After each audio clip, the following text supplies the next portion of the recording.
Restocking a Brunswick Rifle, Part 1, Rough Fitting, William Hovey Smith, 2014.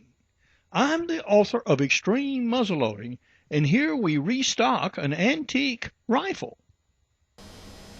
I'm Hovey Smith, the backyard sportsman, and we are in the initial stages of restocking a Brunswick rifle.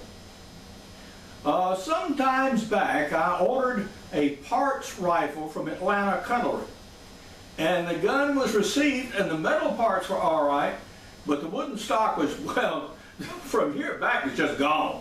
It wasn't even there. But it was a better rifle actually than one I already owned that was in more nearly complete condition, and I actually killed a deer with it. So I wanted to take these parts and actually make a better and stronger hunting rifle out of it. Now, the kind of guy I am is I'm a military engineer kind of fellow. Yeah, I build fast, I build stout, and I build ugly. No, well, I'm not a finished carpenter, and I'm certainly not a fine gunsmith. So we put things together stoutly, and we put them together so they work, but they may not necessarily look pretty. I just don't have the patience for that.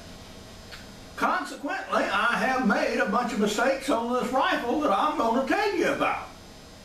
So hopefully you won't do exactly the same thing when you start working with your own. Okay. Now, butt plate.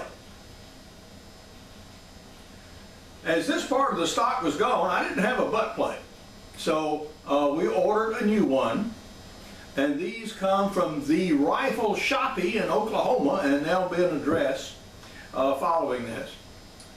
And it had a very large, ugly casting port here. There was a block of metal that stood up, well, not quite half an inch, but nearly, and was half an inch long. So that obviously had to be cut off and filed off. So we used a Dremel tool, dice it up, and then some good, nice, ugly files like this one. Yeah! And we worked it down. So we wound up with a decent looking butt plate. It's now ready for putting on the rifle and sanding. Now the butt plate is retained by this pin here. Also by a single large screw down in the bottom, but I have not drilled a hole yet. And it required me to cut a slot here. So we sort of fitted the butt plate.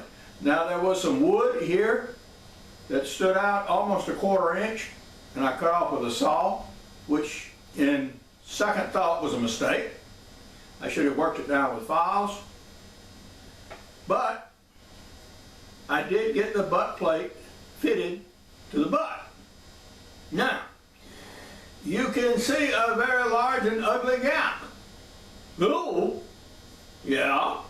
And I'm going to fill that with epoxy and resin and wood dust and that sort of stuff. Now, we're also yet missing a patch box that I will also install, but I'm not going to finish work on the butt plate until I actually get the patch box. So this is as far as this will go at the moment.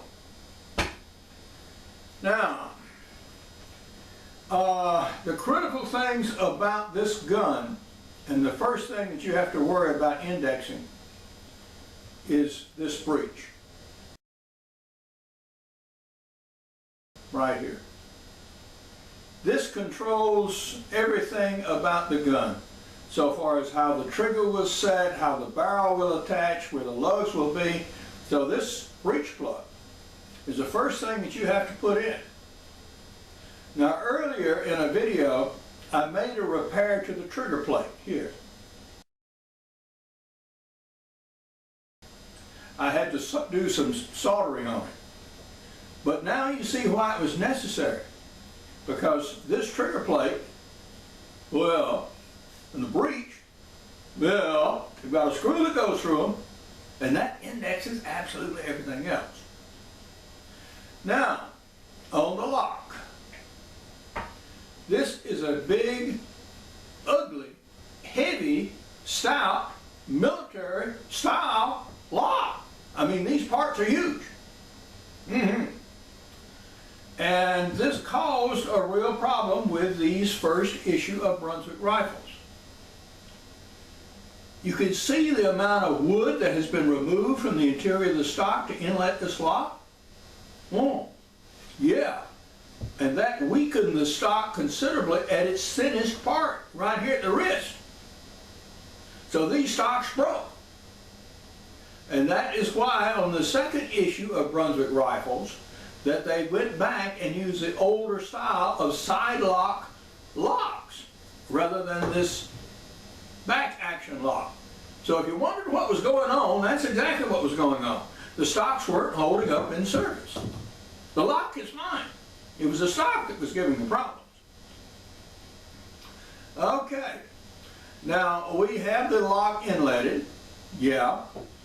We had to adjust the trigger here so it would give some clearance against the sear bar there and actually fire the gun properly.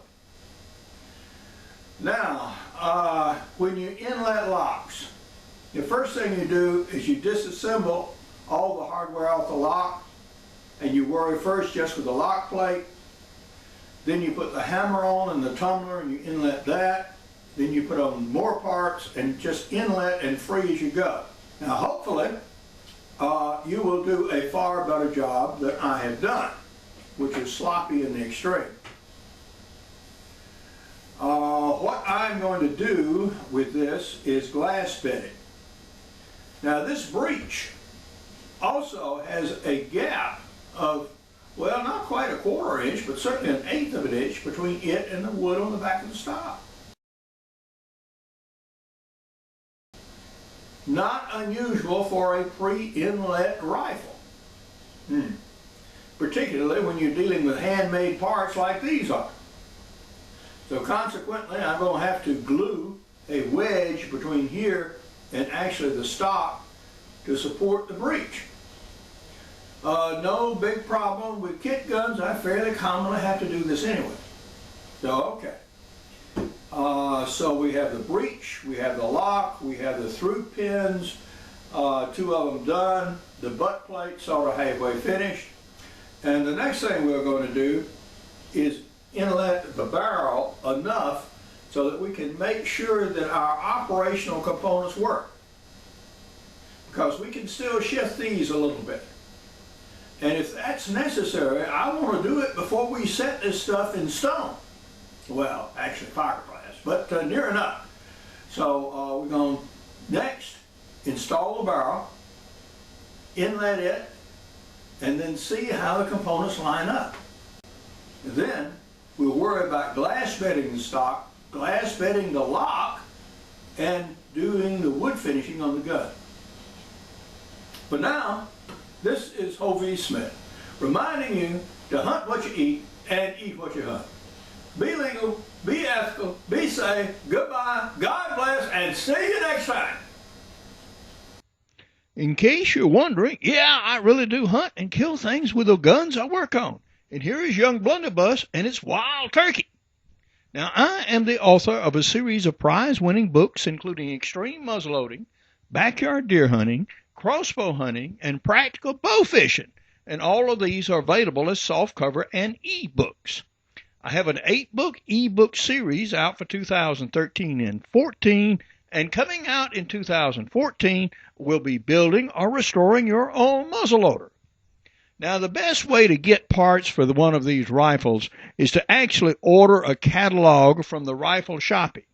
And they have schematics and part numbers so you can see exactly what you're getting and know exactly what you're ordering. If they don't have it right away, they usually get it for you in about 2 weeks.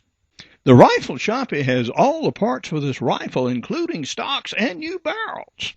Now, my hunt with the Brunswick rifle is Brunswick Rifle at Hard Labor on YouTube. For info on my books, blogs, and videos, go to my website, www.hoveysmith.com. Good hunting and good eating from the outdoors. Goodbye, and God bless.